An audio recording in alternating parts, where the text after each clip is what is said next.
Currently, the recent developments around the ETFs that happened in the United States recently increased the demand for cryptocurrencies, obviously.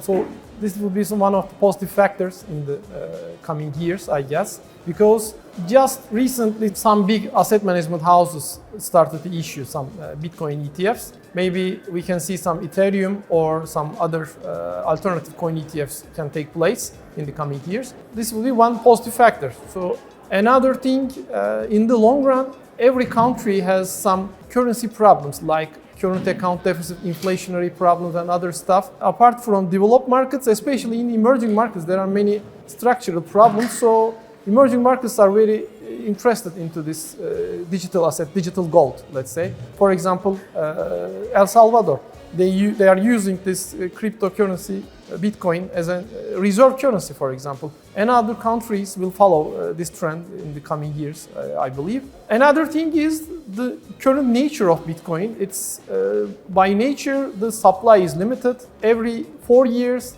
there is a process of halving, namely the increase in supply becomes less, namely it's turning into one half of it. So supply is becoming less, but the demand is continuing. Also, with this current integration with traditional finance like ETFs and other stuff, the demand will increase in the coming years, I believe. So in the long run, to sum up, I'm very positive about the bull run Bitcoin. But this doesn't mean that always it will go up because there are periods like dollar liquidity can dry up, for example.